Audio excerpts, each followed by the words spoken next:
بیٹا کہے تو میرا باپ بھی نہیں تو 1000 مرتبہ کہے تعلق ٹوٹ جائے گا. یہ تعلق اللہ کا جوڑا ہوا ہے، یہ ٹوٹ سکتا.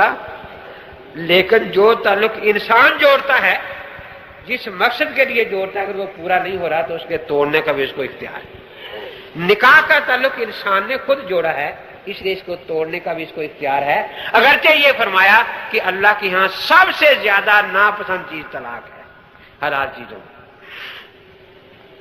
تو میں نے کہا کہ یہ جو نکاح طلاق کا مسئلہ ہے، اس پر انہوں نے آج کل شور مچا رکھا ہے. ایک دن میرے پاس آئے ایک آدمی کو لے کر، کہنے لگا جی قرآن حدیث سے بتائیں، قرآن حدیث سے. اچھا، میں نے قرآن پاک کھول لیا، سورہ بقرہ 2 پارہ. میں نے کہا دیکھو، پہلی آیت پڑھی، میں نے کہا اس میں ایک آیت طلاق کا ذکر ہے کہ طلاق دے دیں. اس کے بعد فرمایا بؤولاتہن احق بردہن. ایک طلاق کے بعد خامند کو پورا حق ہے کہ اسے روکنا چاہے تو روک لے، رجوع کرنا چاہے تو رجوع. اس میں بیوی کی مرضی کا کوئی دخل نہیں. بیوی نہ بھی چاہے تو خامند رجوع کر سکتا ہے. یہ ایک طلاق کا میں نے کہا مسئلہ آیا. تو سمجھ گیا ہے؟ کبھی سمجھ گیا. میں نے کہا آگے الطلاق مرتان فامساک بمعروف او تسریح بے. ایک کے بعد اگلی آیت میں 2 طلاقوں کا مسئلہ آیا کہ طلاق 2 مرتبہ ہے. اب مرتان تسنیہ کا صیغہ ہے نا. آپ کہیں جاءنی رجلان، میرے پاس 2 آدمی آئے، اکٹھے 2 آ جائے پھر بھی آپ کہیں گے جاءنی، اور ایک آ جائے پھر اس کے بعد دوسرا پاؤں رکھے پھر بھی آپ کہیں گے جاءنی رجلان. تو کوئی یہ کہے تجھے طلاق، یہ بھی طلاق مرتان ہے. کوئی کہے تجھے 2 طلاق، یہ بھی 2 مرتبہ طلاق ہوگی. اب اس کا کیا معنی ہے طلاق مرتان؟ طلاق 2 مرتبہ دی جائے گی تو طلاق 2 مرتبہ ہوگی. غیر مقلد کہتا ہے 1 مرتبہ ہوگی، قرآن کہتا ہے 2 مرتبہ ہوگی. غیر مقلد کہتا ہے طلاق 1 مرتبہ ہوگی، قرآن کہتا ہے طلاق مرتان، طلاق 2 مرتبہ ہوگی. تو غیر مقلد قرآن کا منکر ہوا یا نہیں؟ آگے فامساک بمعروف او تسریح باحسان. 2 کے بعد اصلاح، وہ لفظ نہیں فرمایا کہ طریقے سے روکنا چاہو روک سکتے ہو. یعنی اگر طلاق رجی ہے، شریعت رجوع کا حق دیتی، رجوع کر لو. بائن ہے پھر نکاح کر لو. فرق یہ ہوگا کہ اب نکاح میں بیوی کی رضا بھی لینی پڑے گی. اگر راضی ہو تو تیار ہے، ورنہ نہیں. میں نے کہا یہ 2 طلاقوں کا ذکر تھا. اس کے بعد فرمایا فَإِن طَلَّقَهَا مِن بَعْدُ. 2 کے بعد فا عربی زبان میں تعلیق بلا مہلہ کے لیے آتی، فوراً کام کرنے کے لیے. اگر فوراً 2 کے بعد تیسری طلاق بھی دے دی تو فَلَا تَحِلُّ لَهُ حَتَّى تَنكِحَ زَوْجًا غَيْرَهُ. اب یہ عورت اس کے لیے حلال نہیں یہاں تک کہ کسی دوسرے خاوند سے نکاح کرے. تو میں نے کہا یہ تینوں طلاقوں کے لیے 3 آیتیں ترتیب وار نمبر وار آ گئی. تینوں طلاقوں کا یہ حکم قرآن پاک میں آ گیا ہے. فَإِن طَلَّقَهَا مِن بَعْدُ، یہ تیسری طلاق کے بعد اب فَلَا تَحِلُّ لَهُ حَتَّى تَنكِحَ زَوْجًا غَيْرَهُ. تو مجھے کہتا آپ بھی حلالے کے قائل ہیں. میں نے کہا آپ حرامے کے قائل ہیں. تو میں نے کہا فَلَا تَحِلُّ لَهُ کا اگر معنی حلالہ ہے تو پھر تو قرآن کا انکار کر رہا ہے. اور اگر یہ ہے کہ نکاح میں شرط لگانا کہ صحبت کے بعد تو طلاق دے دے گا حلال کرنے کے بعد، اس کو ہم بھی مکروہ کہتے ہیں. کہتا حدیث میں آتا ہے نا لعن اللہ المحلل والمحلل لہ. تو میں نے کہا اس حدیث میں ہم پورا مانتے ہیں تو وہ ادھورا مانتا ہے. کہتا کیسے؟ میں نے کہا حضرت نے لعنت بھی ڈالی اور اس کو حلال کرنے والا بھی کہا. ہم نے بھی یہ کہا، ہمارے ہاں ہر کتاب میں یہی ہے کہ یہ شرط لگانی مکروہ تحریمی ہے، گناہ ہے ہمارے ہاں. لیکن وہ طلاق واقعہ ہو جائے گی. کہنے لگا جب گناہ ہے تو واقعہ کیسے ہوگی؟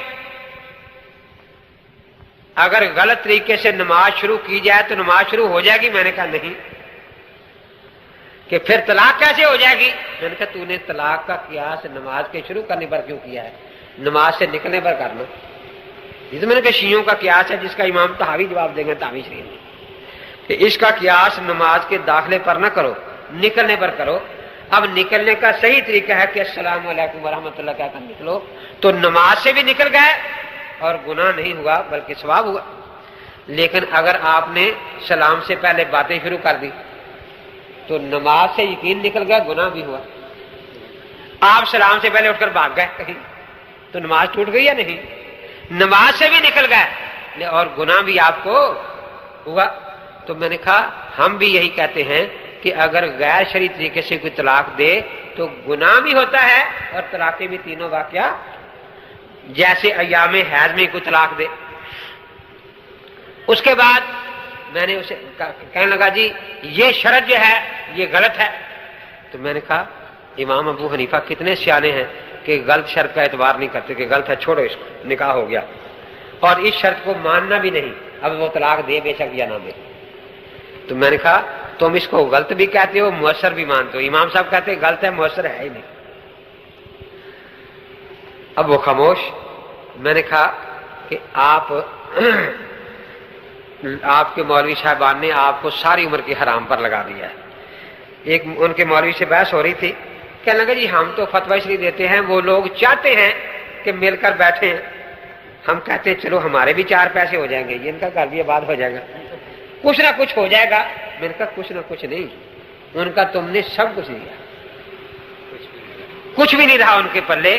کیوں؟ اگر تم فتویٰ نہ دیتے پھر وہ اکٹھے مل کر رہتے تو کم از کم وہ سمجھتے کہ ہم گناہ کر رہے ہیں۔ گناہ کو گناہ کر کے سمجھ کر کرنا گناہ ہے، لیکن گناہ کو حلال سمجھ کے کرنا کفر ہے۔ تو تم نے تو ان کا ایمان بھی نہیں رہنے دیا، نکاح کہاں سے ان کا رہے گا باقی جائے۔ میں نے کہا تم نے تو سب کچھ ان کا بگاڑ کے رکھ دیا۔ میں نے کہا دیکھیے رسول پاک کی حدیث میں نے نسائی شریف سے سنائی، حضرت کو کسی اطلاع ملی کہ ایک آدمی نے ایک ہی دفعہ 3 طلاقیں دے دی۔ حضرت اتنے سخت ناراض ہوئے کہ اس شخص نے اللہ کی کتاب کا مذاق اڑایا ہے۔ اللہ کے نبی ناراض ہوئے، اتنے ناراض ہیں کہ حدیث پاک میں آتا ہے ایک صحابی کو یہ عرض کرنا پڑا کہ حضرت میں اس آدمی کو قتل نہ کر دوں کہ شاید یہ الگ ہو اور آپ کا غصہ مٹے، اتنا غصہ آیا۔ اب سوچنے کی بات یہ ہے اگر 3 طلاق ایک نس کی ایک ہی تھی تو غصے کی ضرورت کیا تھی بھائی؟ کیونکہ جب اس کے بعد حق تھا رجوع وغیرہ کا تو غصہ تو اسی پر آ رہا ہے نا کہ تو نے کوئی حق رہنے ہی۔ کبھی آپ پیش نہیں کر سکتے کہ صرف ایک طلاق کی بات آئی اور حضرت نے ناراض ہوئے۔ تو میں نے کہا کہ دیکھو جو ایک طلاق دیتا ہے خدا اس سے ناراض ہے، وہ اللہ کی کتاب سے استہزاء کر رہا ہے، اللہ کا نبی اس سے ناراض ہے، چاروں امام اس سے ناراض ہیں، چاروں امام اس سے۔ لیکن غیر مقلدوں کے گھر گھی کے چراغ ہوتے ہیں، وہ پیچھے جاتے ہیں تلاش کرتے ہیں جا کے، ہاں بھائی تجھے خدا بھی اجازت نہیں دے گا بیوی رکھنے کی، تجھے خدا کا رسول اجازت، تجھے کوئی امام اجازت نہیں دے گا، ہم یہ دنیا میں حرام کرانے والے ہیں، اس لیے اگر حرامہ کرنا ہے تو ہمارے پاس ہی آ جاؤ۔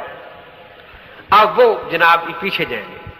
قاری سید الرحمان صاحب پنڈی والے مجھے لطیفہ سنا رہے تھے کہ میں مری کے علاقے میں ایک جگہ گیا تو جس طرح ٹھہرا ہوا تھا، صبح میں نماز پڑھنے گیا تو 2 آدمی اور ایک امام تھا اور تھے وہ غیر مقلد۔ کہتے 2 سال بعد پھر جانے کا موقع ملا تو میں جب گیا تو دیکھا کہ 12-13 آدمی ہیں۔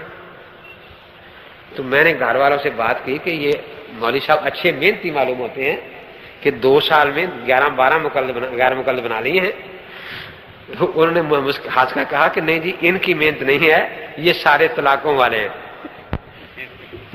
جو بیوی کو 3 طلاق دے دیتا ہے اب کہیں اس کے لیے کوئی اس کے سر پر ہاتھ رکھنے کو تیار نہیں، نہ امام ابو حنیفہ، نہ امام مالک، نہ امام شافعی، نہ امام احمد۔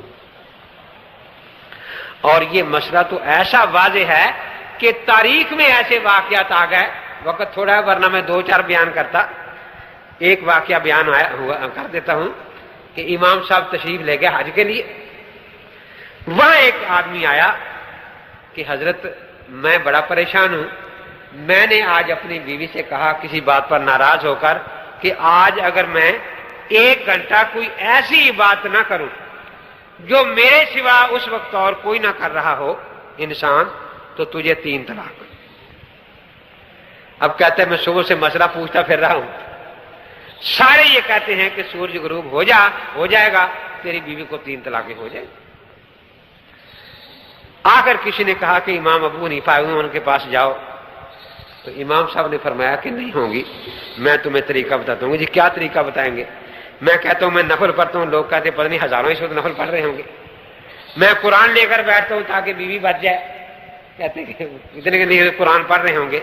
تو امام صاحب نے پھر فرمایا کہ میں خلیفہ کو پیغام بھیجتا ہوں، وہ 1 گھنٹے کے لیے دوسرے لوگوں کو خانے کعبے کے طواف سے روک دے تاکہ تو طواف کر لے، اور یہ وہی بات ہوگی جو تیرے سوا اور کوئی نہیں کرتا۔ امام احمد رحمۃ اللہ علیہ، امام ابو حنیفہ ان کے استاد